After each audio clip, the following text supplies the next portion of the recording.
상주 할머니 이야기 외전 5편의 상편. 주말은 잘 보내셨는지요? 전 정말 끝내주는 주말을 보냈네요. 아름다운 여인과 불타는 주말을는 아니고 뜻하지 않은 기회가 생겨 좋은 펜션에서의 이틀밤과 바베큐 먹방과 귀한 산삼주로 달리고 전문 고깃집인 가든에서 귀한 블링블링 마블링 한우 2플러스 생갈비랑 양념갈비로 배를 터뜨리고 20년 묵은 뱀술도 마셨습니다. 뱀술 괜찮나? 갑자기 그거 생각나네. 흉가로 이사간 가족. 사람이 살 수 없는 집. 대신 양기가 뻗쳐서 밤에 잠이 안 와용.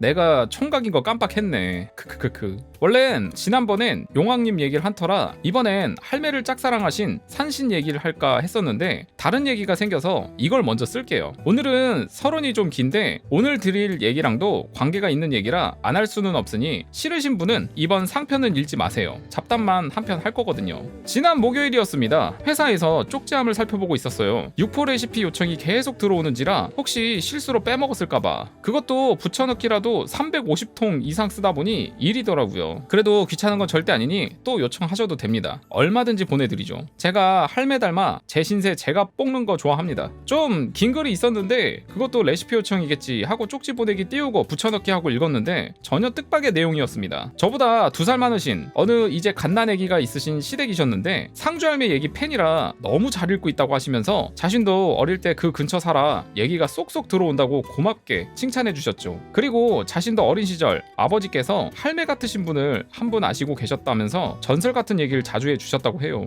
오, 같은 분 아니야? 그분이 아니었으면 우리 식구 그때 다 동반 살자 했어야 할 거라고 하시면서 고마워하셨답니다. 그러다가 지난번에 해드린 숫장사 아저씨 얘기를 읽으시고 깜짝 놀라셨답니다. 아무리 봐도 자기 아버지 얘기더랍니다. 아 진짜?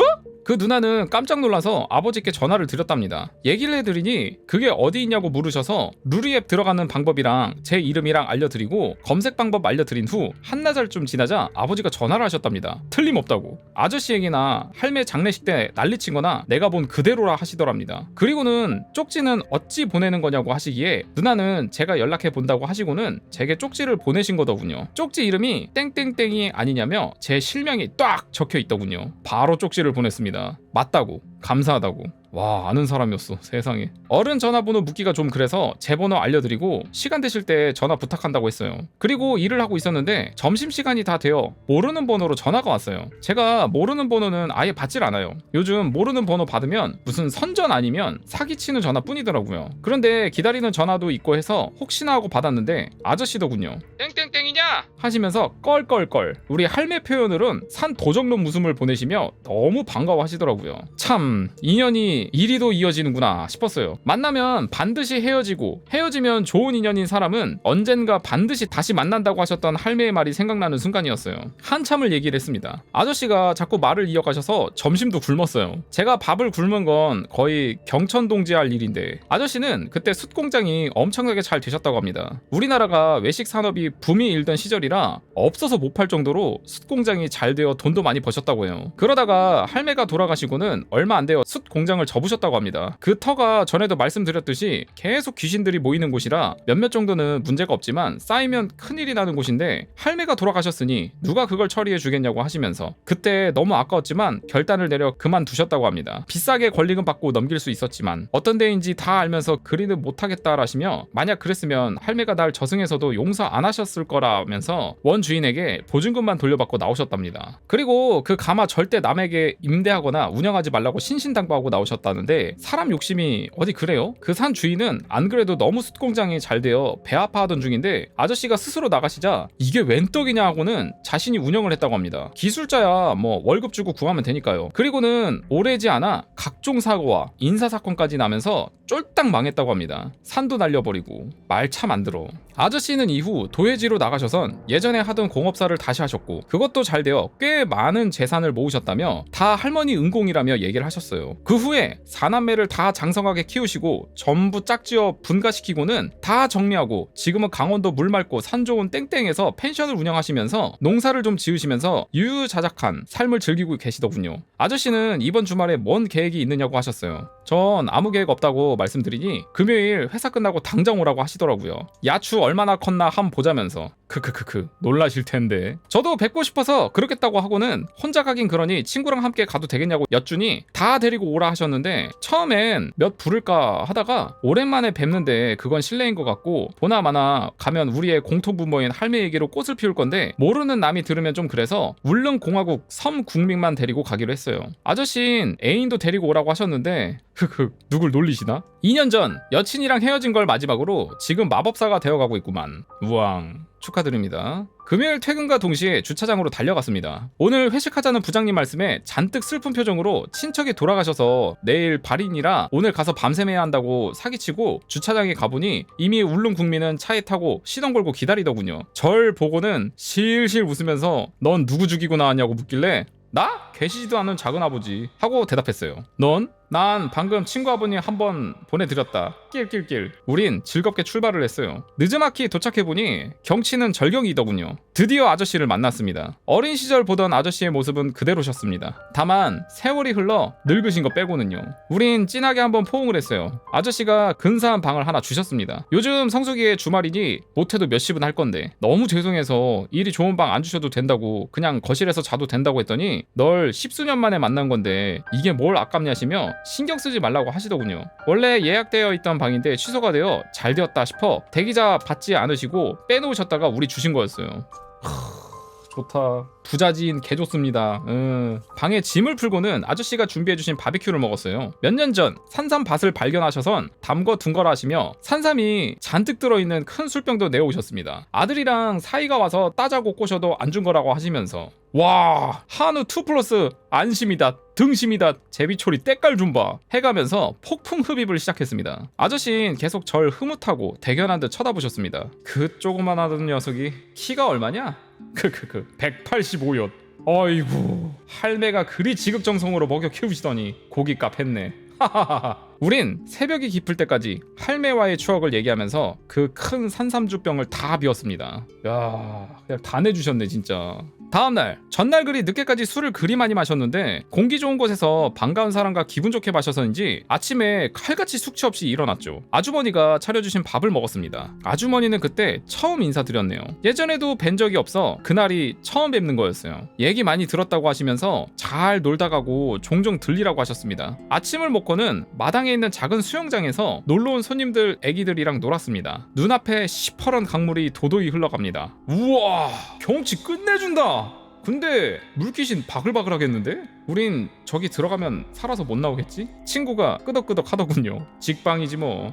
약은 좀 오르겠다. 이렇게 먹음직한 먹이가 둘이나 물에 잘 말아져 있는데 먹질 못하니 키키키키키키. 점심때가 되었는데 밥 먹으란 소리를 안 하시네요. 얻어먹은 주제에 보챌 수도 없고 배는 고프고 이윽고 아저씨가 오시더니 니들 래프팅 한번 할래? 저희는 사색이 되어 손을 내저었습니다. 헤비 아저씨가 막 웃으시면서 진짜 물 겁나게 무서워하는구나 하셨어요. 저도 최근에야 물에 대해 알았어요. 물속에선 물귀신 이외엔 힘을 쓸 수가 없다고 해요. 할매의 그 짱세신 할아버지도 물속에선 맹탕이랍니다. 물속에선 그나마 수신 그러니까 용왕신이 아니면 힘을 못 쓴다고 해요. 제 몸에 경고장 새기신 할매도 물에선 어쩌실 수가 없답니다. 물귀신은 물 밖으로 나오지 못하듯 물 밖의 영혼도 물속으로 들어가지 못한다고 합니다. 그러니 살아계실 땐 육체가 있으니 어떻게든 도울 수 있었지만 돌아가신 지금은 혼이 오셔도 제가 물에 빠지면 도울 방법이 없으시다고 해요. 할아버지 신도 용왕신에게 부탁을 하면 되겠지만 신들은 쫀심이 졸 세셔서 딴 신에게 굽히는 행동은 절대 못 하신답니다. 그래서 무당이 굿하면 신들이 콜라보레이션이 안 되고 단독으로만 되는 거 봅니다.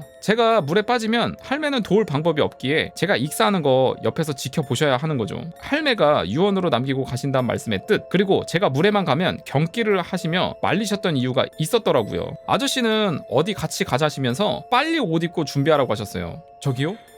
밥은요? 저흰 줄임배를 부여잡고는 아저씨가 운전하시는 차를 타고 한참을 달렸어요. 한 시간은 갔나? 배가 고파서 말할 힘도 없어. 이윽고 차가 큰 가든으로 들어갔습니다. 딱 봐도 여기 음식값 좀 나온다는 분위기가 물씬 풍겼습니다. 전 너무 죄송해서 아저씨께 이런 데서 밥 안 사주셔도 된다고 극구 말렸는데 돈 낼 사람은 따로 있어 라고 하시더군요. 응? 누가? 아저씨는 너 보고 싶어하는 사람이 있다고 하시면서 보면 무척 반가울 거라고 하셨습니다. 아니 이 낯설고 물서른 강원도 골짜기에 내가 또 누구 아는 사람이 있을까? 하며 들어갔어요. 여주인분이 반갑게 반기십니다. 아이고 아이고 아주버님 오셨어요? 왜 형님은 같이 안 오시고? 집사람은 손님들 봐야죠 재서씨. 참 그러네. 네가 글쓴이구나 하시면서 반갑게 절 한번 안으셨어요. 그런데 기억이 없어. 누구... 그때 주방에서 어떤 아저씨 한 분이 고개를 내미시더니 형님 오셨어! 하시고는 절 쳐다보시며 어? 하시면서 반가운 얼굴로 급히 나오셨습니다. 다짜고짜 절 안으셨습니다. 계속 허그당하네요. 네가 글쓴이냐? 아이고 임마 이거 키 큰 거 봐라. 형님 임마 이거 내 고기 먹고 이래 큰 거요 하시더라고요. 분명 눈에 많이 익은 모습이었고 목소리도 많이 귀에 익었는데 선뜻 생각이 안 났어요. 니 나 모르겠나? 푸죽간 아재 아니가? 푸죽간 삼촌. 푸죽간 삼촌? 푸죽간 삼촌? 그때서야 기억이 떠올랐습니다. 아! 반가운 얼굴 너무 반가웠습니다. 평생을 못 뵐 줄 알았던 분이고 기억에서도 희미해진 분인데 그분은 상주에서 오래 정육점을 하시다가 숯 아저씨보다 먼저 강원도로 오셔서 가든을 하신다고 했어요. 고기 고르는 눈썰미랑 고기 다루는 솜씨가 워낙 좋으셔서 가게는 쭉쭉 번창하고 있었어요. 숯 아저씨를 강원도로 부르신 것도 푸죽한 삼촌이었답니다. 두 분은 할매 때문에 알게 되시어 의기투합하셔선 벌써 근 30년 가까이 친동기 이상으로 우애 있게 사신다고 하니 우리 할매는 사람 인연 맺어주는 전문가이신가 봅니다. 삼촌은 제 얘기를 듣고 오면 꼭 데리고 오라고 하셨답니다. 삼촌이 갈비를 내오셨어요. 그 귀하다는 한우 2플러스 생갈비가 무한리필. 져준다고 그 고기로 양념한 양념갈비도 무한리필. 원래 양념갈비는 생갈비보다 등급 낮은 고기로 만듭니다. 아시죠? 거기에 대낮부터 뱀술까지. 이거 상주서 20년 전에 담근 거라면서 오늘 깐다고 가져오신 뱀술 맛나던데요? 제가 받아 마시자 장난스레 아 참 총각이지? 이거 안 그래도 양기가 뻗칠 나이인데 이것까지 먹었으니 하셨어요. 네, 덕분에 밤에 잠을 못 자네요. 아마 그날 먹은 고깃값만 몇십은 될 겁니다. 아저씨는 네가 쓴 거 다 읽어봤다. 재미는 있는데 좀 섭섭하대 하셨어요. 네? 내 얘긴 와 없노. 내 거도 재미나잖아 하셨어요. 기억에 봉인이 풀리면서 생각난 얘기 미리 기억했다면 외전이 아니라 본편, 편수 한 편 늘렸을 얘긴데 할매 얘기 기억 못하는 것도 꽤 많은 것 같아요. 이거 뭔 계기가 있어야 기억이 날 텐데. 아무튼 뱀술 마시며 생갈비 씹으면서 나눈 얘기 완전 정착한 저와 삼촌이 기억하는 얘기를 해드릴게요 하면서 마무리됐습니다. 자 5편 하편까지 가겠습니다. 바로 이어서 상주 할머니 이야기 외전 5편의 하편. 할머니와 푸죽간 삼촌. 푸죽간 삼촌과 할머니의 인연은 저보다 더 오래되셨습니다. 할머니는 옛날 분이시다 보니 정육점이라고 안 하시고 꼭 푸죽간이라 하셨는데 할머니께서 포항 생활을 다 정리하시고는 상주 갈비찜 아주머니네에서 기거하실 적부터 아시게 되신 거죠. 말씀드렸다시피 할매는 아줌마네 집에서 밥도 해주시고 굿 준비도 도우시면서 참모 비슷하게 지내셨는데 그때 아재를 처음 알게 되셨다고 합니다. 그땐 아재는 남의 집 생활을 하시던 때였고 사람이 서글서글하고 친절해서 할매 맘에 쏙 드셨나 봅니다. 할매가 싫은 건 죽어도 싫다 하시는 성격이라 했죠. 마찬가지로 한 번 마음 주시면 끝까지 믿고 챙기는 성격입니다. 한마디로 영화 주유소 습격 사건의 유호성 스타일이시죠. 난 죽어도 한 놈만 팬다고 하시는. 한번 눈에 들어와 거래를 하시면 주구장창 그 집만 이용하십니다. 고깃집도 그렇고 떡집도 그렇고 심지어 구멍가게까지도 한 집만 이용하시는 외골 스타일입니다. 설령 다른 곳보다 가격이 좀 비싸도 그 집을 이용하십니다. 물건값이야 비쌀 때도 있고 쌀 때도 있는 거지 하시면서요. 결국엔 그게 더 큰 이득으로 돌아오더군요. 자신을 믿고 항상 이용해주시는 할매를 어느샌가 주인은 더 챙기게 되더라고요. 더 좋은 물건, 더 많이 주려고 하다 보니 속일 일도 없고 할매 스타일이 절대 뭘 사실 때 바가지라고 생각이 안 되는 범이면 물건값을 깎으시거나 덤을 요구하시는 스타일이 아니시거든요. 주인으로선 이런 손님이 더 신경 쓰이는 법입니다. 다 아는 것 같은데 말을 안 하시니까요. 그렇게 인연이 되어 굿에 쓸 고기는 항상 그 집에서만 이용하셨다고 합니다. 그 집의 주인도 항상 많은 고기를 자주 까다롭지 않게 사가는 할매는 VIP 대접을 안 할 수 없었죠. 그러다가 할매는 우리가 외가가 있던 동네로 이사를 가시고 자연히 그 정육점에 발길을 멀리 하시게 되었다고 합니다. 할매께서 생선이나 해산물은 좋아하셨는데 육고기는 안 좋아하셨어요. 소고기, 돼지고기, 심지어 닭고기도 안 드시는 분이신데 그렇게 할매가 발길을 끄는 사이에 아재가 일하던 그 정육점 원 주인이 가게를 그만두게 되셨는데 다른 일자리를 알아보시려던 아재에게 평소 성실함을 예쁘게 눈여겨보신 원 주인이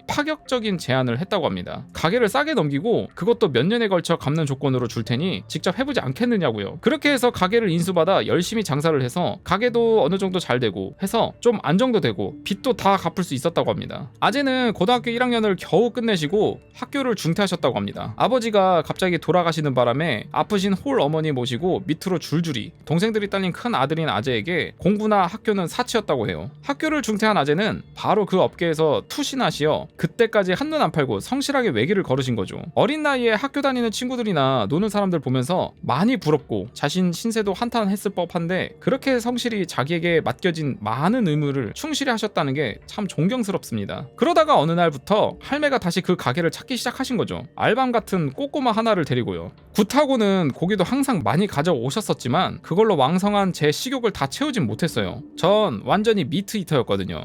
육식동물. 지가 무슨 세종대왕님 현신도 아니면서 말이죠. 특히 직화불고기를 좋아해서 불고기감 끊으러 가셨어요. 크크크크. 할매의 거친 손으로 꿀이랑 매실청에 진간장, 참기름 넣어 조물조물 주무르셔서 석쇠에 구워주시던 불고기 한 판이 너무 그립습니다. 그렇게 할매는 장날이면 꼭 그 집을 가셔서는 고기를 한 근씩 사셨습니다. 그리곤 한참을 앉으셔선 아재랑 이 얘기 저 얘기 하셨는데 엉덩이 가볍기론 둘째가라며 서러우신 할매로선 아주 이례적인 행동이었습니다. 그렇게 되면서 아재는 저랑도 자연히 친해지게 되었어요. 꼬리야, 빨리 살도 찌고 튼튼해지고 싶냐?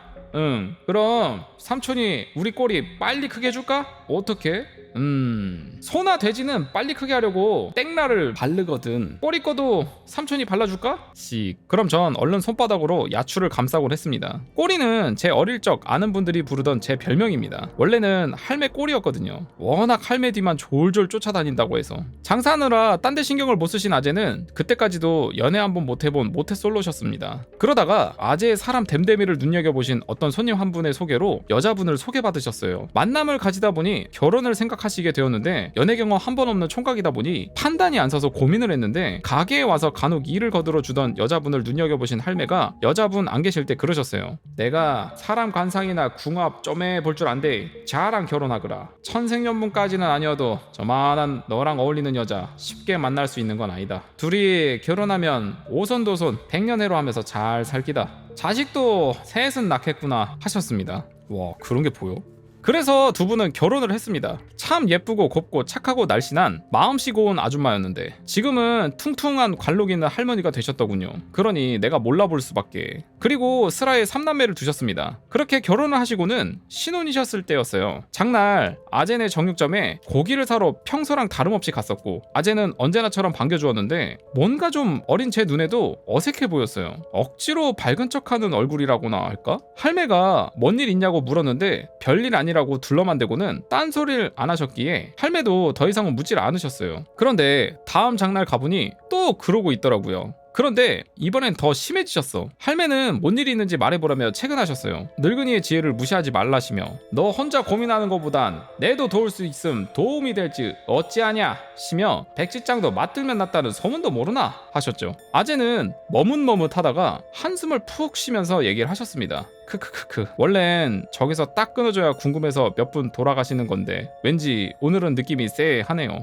돌 엄청 맞을 것 같아서 무리를 하겠습니다. 글을 여기서 원래 마무리를 하려고 했는데 더 쓴다는 얘기죠. 얼마 전부터 자꾸 이상한 일이 벌어진다고 했어요. 고기를 새로 가져오면 얼마 못 가서 쉽게 상해버리더랍니다. 지금도 그렇게 하는 정육점이 있는지 모르겠는데 그때만 하여도 팔 고기를 정육점 주인 직접 가거나 믿을만한 중간 상인의 소개로 우시장에서 직접 골라서 도축을 맡겨서 소나 돼지를 잡아 가져다 파는 시스템이었어요. 그때만 해도 벌써 20년 경력의 아재가 소를 잘못 샀을 리는 없고 그것도 한두 번이지 살 때마다 그럴 리는 없잖아요. 그런데 그때 계속 사올 때마다 고기가 쉽게 상해버린다고 했어요. 손해가 너무 커져서 위기에 몰리신 거죠. 처음엔 혹시 도축장에서 무슨 야로를 부리나 해서 가셔선 지키고 서 있다가 눈으로 확인하시고 가져오셨는데도 또 그러더랍니다. 혹시 고기 보관 냉장고에 무슨 문제가 생겼나 싶어 기술자를 불러 꼼꼼히 점검을 하셨는데도 냉장고는 이상이 없다는데 계속 그러더래요. 아재는 마지막으로 무속인을 찾아갔었다고 합니다. 얘기를 들으신 무속인이 아재네 가게를 방문하셔서는 둘러보시고 그러시더래요. 잡기가 붙었다고 하시면서 때려면 굿을 하는 수밖에 없다고 하시더래요. 그래서 굿을 하기로 했다면서 굿 비용도 작은 돈도 아니고 지금까지 손해가 많이 쌓여서 어려운데 그 비용까지 든다시면서 더 큰 문제는 굿을 했는데도 안 되면 어쩌냐고 걱정이 늘어지셨어요. 그리고 굿하면 귀신 붙는 가게라고 광고하는 건데 손님들이 어찌 생각할지도 모르겠다고 하시더군요.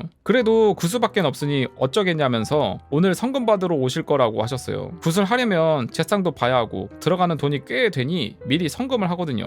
할매가 그럼 어떤 분이 하시는 거? 하고 물으시자 아재는 설명해 주셨어요. 그러자 할매가 갸? 하셨죠. 아재는 할매가 아는 척을 하시자 아시냐고 친하시면 굿 비용 좀 싸게 해주십사 얘기 좀 해달라셨어요. 할매가 얼마에 하기로 했노? 하고 물으시자 아재는 얼마라고 얘기를 했는데 할매께서 그 정도면 비싼 거 아니다 적정하게 부른 거다 하시더군요. 굿 비용엔 무녀의 수고비랑 제상 차리는 비용, 그거 차리는 사람 수고비랑 악사들 수고비랑 기타 일체 경비가 포함되는 거니까요.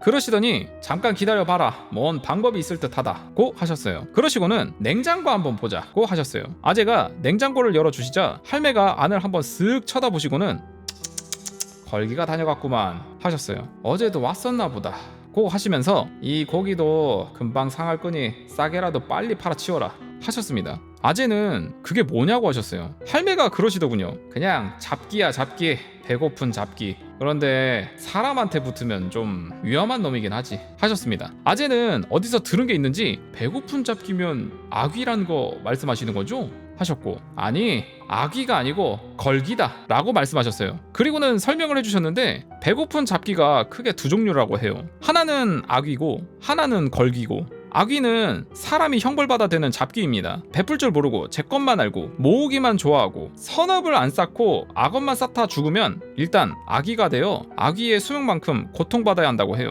아귀의 수명은 무려 500년, 엄청 길죠? 근데 여기에 함정이 하나 있어요. 아귀의 하루는 지상의 시간으로 10년이랍니다. 그러니 아귀의 1년은 지상의 시간으로 3650년이고 500을 곱하면 후덜덜 아귀의 배가 남산만큼 부르고 그 안이 다 위랍니다. 그런데 목구멍이 바늘만큼 가늘어서 음식을 아무것도 못 삼킨다고 해요. 그래서 항상 굶주림과 배고픔에 허덕이고 더 큰 문제는 끝없는 갈증입니다. 물을 마시면 목이 타들어가는 고통을 느끼고 뱃속에서 불이 나는 고통을 느낀답니다. 유일하게 먹을 수 있는 것이 스님들의 식사인 발화공양을 하시고 난 후에 김치 한 조각으로 발화에 물을 부어 깨끗이 설거지를 하시는데 이때 설거지한 물을 청수라고 부르거든요. 그럼 스님은 그 물을 절 마당에 있는 바위나 돌탑 위에 부어줍니다. 이 물만 고통 없이 마실 수 있다고 해요. 반면 걸귀는 한마디로 거지 귀신입니다. 얘도 그냥 패급 잡기인데 한마디로 게을러서 삶을 낭비한 귀신입니다. 빌어먹다 보니 살아서도 항상 배가 고팠고 죽어서도 항상 배가 고픈 귀신이에요. 식욕의 화신이고 항상 먹을 것을 찾아 떠드는 잡기입니다. 힘은 별로 없지만 이놈이 사람에게 빙의하면 고약한 일이 벌어진답니다. 끝없는 식욕으로 아무리 먹어도 배가 고프다고 해요. 배가 터질 때까지 먹어대는 거죠.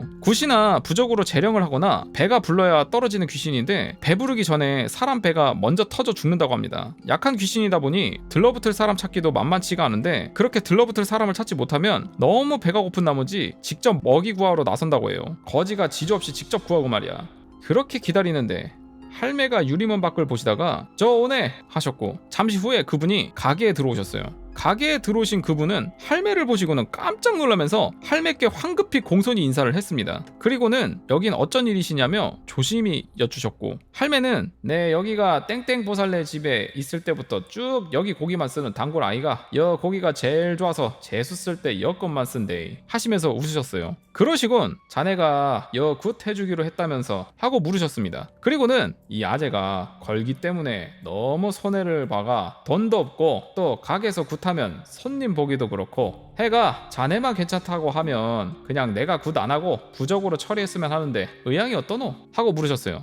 뭐 답정너죠 뭐. 그러시라 하고 공손히 말하는 아주머니께 할매는 그래도 그게 아닌 거라. 무당입은 입이 아니가? 너도 먹고 살아야지. 그리고 이번 일을 점지하신 네 몸주께도 예의가 아니고 그러니 서로 좋은 쪽으로 하자고 하시더니 네 이번 일로 얼마 받기로 했지? 하고 물으시면서 그럼 이거저거 제하고 네 수고비로 얼마 책정했지? 하고 말씀하시자 아줌마는 공손히 네 하고 대답을 하셨습니다. 그러자 할매는 아재에게 네 얼마 줘봐라 하고 말씀하셨습니다. 아재가 엉거주춤하시면서 눈치를 보시다가 할매가 말한 만큼 돈을 세워주셨어요. 그 돈은 원래 구탈 액수의 3분의 1밖에 안 되는 돈이었죠. 돈을 받으시고는 한 10만원쯤 세어 떼시더니 나머지를 아줌마께 주셨어요. 아주머니는 황급히 손사래를 치시면서 제가 뭘 했다고 이걸 받겠냐 하시면서 거부했는데 할매가 끝까지 주시더군요. 받아라 문디야. 인생이라 하는 기 간혹 꽁돈 생기는 재미도 있고 그래야 살맛 나는 기다 하시면서 주셨고, 몇 번을 더 거부하시던 아주머니는 결국 받으셨어요. 그러시고는 고맙게 쓰겠습니다 하셨죠. 그리고는 우째 저희 집엔 한 번도 안 오시냐고 했고, 할매는 내가 너그 집엔 뭐하러 가노? 네 안 도와줘도 질 잘하는 아를 큰애기들 도와주기에도 바빠 죽겠구만 하시더니 알았다 내 조만간 함 들릴게 하시면서 웃으셨어요. 아주머니는 만원짜리 한 장을 제게 주셨어요. 엄청 큰 돈이죠 제겐. 할매 눈치를 보는데 할매가 웃으시면서 고맙습니다 하고 받아라. 오늘은 우리 글쓴이도 횡재하는 날이네 하셨어요. 잘 챙겨서 엄마한테 뺏겼습니다. 젠장. 할매는 10만원쯤 떼신 돈을 흔들어 보이시며 이건 네가 내게 의뢰한 걸로 하자 시고는 여기는 내가 알아서 할 테니 자넨 이제 신경 끄고 가서 할 일이나 해라 하셨어요. 아주머니께서 할매께 공손히 인사하시고는 그 사극에서나 보던 뒷걸음으로 가게에서 나가시더니 벽 쪽으로 냉큼 숨으셔서는 아재를 손짓으로 부르시더군요. 난 다 보이는데 크크크크. 아재가 할매 눈치를 한번 보시더니 밖으로 나가셨어요. 그때까지도 아재는 뭔 일인지 몰라 어리둥절해 하셨어요. 아재는 그때까지도 자신이 10년을 넘게 봐온 할머니가 어떤 분인 줄 몰랐었죠. 밖으로 아재를 부르신 아주머니는 아재 손을 잡고는 옆으로 끌은 뒤 뭔가를 얘기했어요. 얘기를 듣는 아재의 표정이 점점 놀라움에 차더니 이윽고 놀란 눈으로 할매 쪽 한번 쳐다보고 아주머니 한번 쳐다보고 할매 한번 쳐다보고 아주머니 한번 쳐다보고 하셨어요. 할매에 대한 얘기를 해주셨겠죠? 할매가 웃으시면서 혼잣말로 자가 내 얘기 하나 보네 기 간지럽구로 하셨고, 잠시 후에 들어오신 아재는 구세주라도 만난 표정으로 아이고 그래 유명하신 분인지 몰랐네 예 하면서 몰라봬서 죄송하다며 우찌 10년이 넘도록 아무 말씀 없으셨습니까? 라고 하셨고, 할매는 뭔 무당질하는 게 자랑이라고 동네방네 떠들고 다니겠냐 시면서 내가 그래도 이쪽으론 제법 잘 알고 있으니 나한테 맡기고 장사는 열심히 해라 라고 하셨고, 오늘은 벌써 이놈이 다녀간 뒤니 저 고기나 빨리 처분하고 다음 장에 일찍 올 테니 나오기 전까지는 더 이상 고기 받지 말고 다음 장날 맞춰서 주문하라잉 라고 하시고는 절 데리고 집에 가셨죠. 나 그날 10,000원 뺏겼다고 엄마한테. 다음 장날 아침이 되었습니다. 전 서둘러 할매 집으로 가려고 하다가 도움이 안 되는 엄마에게 붙잡혔어요. 오늘 할머니 할아버지 도와드려야 하니 동생을 보라고 청천벽력 같은 명령을 하시더라고요. 전 잠시 갈등을 했어요. 오늘 같은 빅 이벤트에 빠질 수도 없고 말 안 듣자니 후환이 두렵고 전 과감히 즐거움을 위해 목숨을 초계와 같이 버리기로 했습니다. 소자 죄송하오나 옆집 여인네와 함께 중요한 행사 참석이 있사오니 동생은 그냥 엄마가 보시는 걸로 하죠. 전 할매 집으로 도망을 갔고 엄마는 절 잡으러 오셨지만 제가 한 발 빨랐어요. 마당에 나오신 할매를 발견하고는 할매 빨리 가자 라고 소리쳤고, 뒤따라 들어오신 엄마에게 할매가 나 글쓴이 좀 데리고 장에 다녀오마 하시는 걸로 끝. 엄만 할매 엄청 무서워하십니다. 어려서도 혼도 많이 나고 할매께 볼기도 많이 맞아 할매만 보면 오금이 저리시대요. 크크크크크. 버스를 타고 정육점에 가보니 아재는 벌써 준비를 하고 기다리고 계셨어요. 할매가 고기는 몇 시에 오노? 하시자 10시라고 말씀하셨어요. 할매는 의자에 앉으시면서 부적 한 장을 꺼내주시면서 아재에게 이거 가게 위에 가져다 놓아라 라고 하셨어요. 그때 가게 건물이 단층 건물이었거든요. 뗄 수 있으면 냉장고 위치에 가져다 놓아라 하시면서 혹시 물 고인 곳이면 마른 땅 아무데나 놓아라 라고 하시고는 바람에 안 날리게 돌로 눌러 놓아라 하셨어요. 아재가 그 일을 하고 오시자 내가 여기 앉아있으면 그놈이 안 올기라 시면서 넌 그냥 걱정 말고 네 할 일 해 하시고는 절 데리고 가게가 잘 보이는 멀찍한 곳에 가셔선 앉아 계셨죠. 고기가 도착하고 아재는 영업을 시작하셨고, 그날따라 걸기가 늦게 와서 점심은 할매랑 길에서 신문지 깔고 짜장면 시켜 먹었습니다. 아재는 죄송해서 어찌할 줄을 몰랐는데 할매는 그냥 괜찮아 하셨어요. 점심 먹고 전 졸려서 신문지 위에 할매 무릎 빼고 잠이 들었습니다. 완전 난민비리 물씬. 얼마나 잤을까? 갑자기 할매가 움직이셔서 잠에서 깼어요. 할매 왔나? 끄덕끄덕. 할매는 부적 주머니를 꺼내시더니 똑같은 무늬인지 글자인지 새겨진 부적을 왕창 꺼내시더니 가게로 걸어가셨습니다. 그러시더니 가게 외벽에 사방에 한 장씩 붙이더군요. 그리고는 문에도 한 장 붙이시고 안으로 들어가셨어요. 할매가 들어오시자 아재는 뭘 해야 할지 몰라 안절부절했는데 이번에는 할매가 그 큰 고기 보관 냉장고 벽에도 부적을 붙이시고 입구 문에도 한 장 붙이시고 아재께 안에 불 켜라 하시곤 네 들어가면 냉장고 문 닫고 내가 연락 할 때까지 기다려라 금방 끝난다 하시고는 아까랑 무늬가 다른 부적을 한 장 꺼내 드시고는 아재가 열어주시는 냉장고 속으로 들어가셨어요. 저도 따라 들어가 보고 싶었지만 그건 허락이 안 되어서 혹시 그놈이 저한테 붙을까봐 그랬나 봅니다. 할매가 들어가시자 우린 냉장고 속에서 뭔 소리 들리나 귀를 쫑긋 세우고 듣는데 할매의 호통 소리가 들리더라고요. 어디 잡기 따위가 사람 먹는 귀한 음식에 손을 대냐고 하시면서 넌 강제로 보낼 거니까 얌전히 일로 와 하셨어요. 그리고는 아무 소리도 안 나더니 문 열어라 다 끝났다 하시더라고요. 헐 벌써? 문을 열자 할매가 나오시더니 가게 앞에서 부적을 태우셨습니다. 그러시고는 글쓰나 가자 다 끝났다 하시더군요. 저흰 둘 다 벙쪘어요. 소동에 비해 너무 허무했어요. 다 해서 한 5분 걸렸나? 할매는 부적을 다 회수하시고는 냉장고 앞에 한 장만 새로운 무늬가 있는 부적을 붙이셨어요. 이런 일이 자주 있는 건 아니지만 그래도 혹시 모르니 이거 붙여두면 다신 그런 일은 없을 거니 훼손 안 되게 잘 하라고 하시고는 볼일 보시러 갔습니다. 그 뒤론 다신 그런 일이 없었고 아재네 정육점은 그 일로 오히려 전화위복이 되었어요. 할매가 가실 때 앞으로 장사가 아주 잘 될 거라고 하셨는데 지금 생각해보니 할매가 그 무속인 아줌마 오셨을 때 여긴 고기가 좋아 내가 애용하는 가게라고 선전해 주신 게 다 뜻이 있었어요. 그 가게는 그 뒤로 모든 무속인이 제사 차리는 고기를 사가는 곳이 되었거든요. 그 아줌마가 동네방네 다니면서 다 소문을 내신 거예요. 할매가 그 가게 고기만 쓰신다고. 안 그래도 할매가 뭐만 하면 따라쟁이들 하고 싶어 안달이 난 사람들은 그 말을 듣고 한 달이 건너면서 소문에 소문을 만들어 갔어요. 원래 말이란 게 한 다리만 건너면 달라지잖아요. 그 집 고기는 주인이 특별히 기가 남달라서 좋다 부터 해서 그 집 고기를 신령님이 제일 좋아하신다 까지 소문이 나면서 문전성시를 이루게 됩니다. 원래 제상에 올리는 고기는 제일 좋고 비싼 고기입니다. 그리고 외상이나 물건값을 깎아서도 안 되고 덤 같은 거 요구해서도 안 되죠. 제일 비싼 고기 현찰로 깎지도 않고 주는 대로 가져가니 주인 입장에선 그렇게 편한 손님이 어디 있어요? 양이나 적나요? 일반 가정집보다 훨씬 많이 자주 쓰는데 거기다가 가게에 손님이 몰리니 일반 손님들도 많아지고 그러다 보니 고기는 신선할 수밖에 없고 손님이 많으니 좀 싸게 팔아도 되고 좋은 고기 싸게 파니 손님이 또 몰리고 이렇게 순순하니 되니 혼자서 꾸리던 가게를 종업원을 둘이나 데리고도 하루 종일 일해야 할 만큼 돈을 긁어모으셨어요.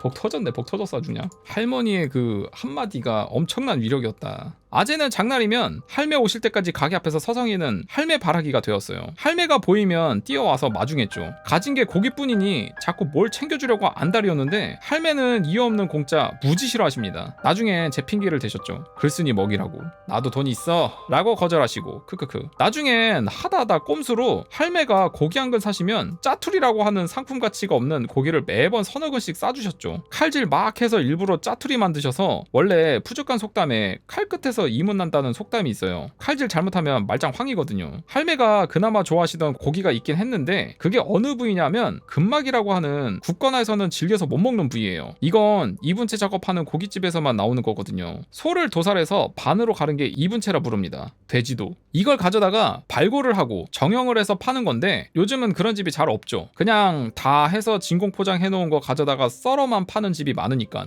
저렇게 정형 작업을 해야 이문이 많이 남아요. 그때 근육을 싸고 있는 막을 다 칼로 벗겨내는데 그게 근막입니다. 동네 단골집 있으면 소 잡는 날 근막 좀 얻어다가 된장찌개에 넣으시면 국물도 끝내주고 고기 맛도 일품입니다. 할매랑 숟가락 싸움 해가면서 먹곤 했는데 전 지금도 동네 단골집에서 소 잡는 날 가서 얻어옵니다. 고기가 빨리 상한 이유는 귀신 타서였습니다. 걸귀가 기 빠는 통에. 사람도 귀신 타면 기 빨린다잖아요? 음식도 마찬가지입니다. 영양가도 없어지고 부패도 훨씬 빨라지고요. 아재는 너무 장사가 잘 되자 가게 이전을 생각했어요. 그렇게 바쁜데 사람을 더 안 쓴 이유가 그 이상 인원이 움직일 공간이 없었거든요.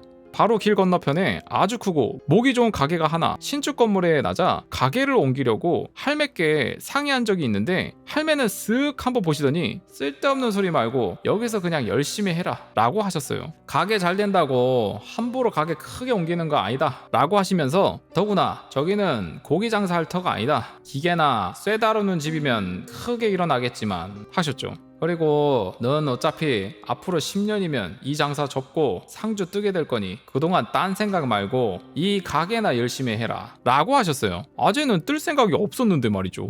어느 날 장날 가보니 그 아재가 가려고 했던 가게에 대형 정육점이 들어섰어요. 아마 아재네 가게가 너무 잘 되니 그 손님 뺏겠다는 심사였는지 그날 개업이었는데 손님이 바글바글, 아재는 수심이 가득가득. 할매가 신경 쓰지 말라고 하시더군요. 저 주인한텐 안 된 말이지만 몇 달 못 버틸 거라고 하시면서요.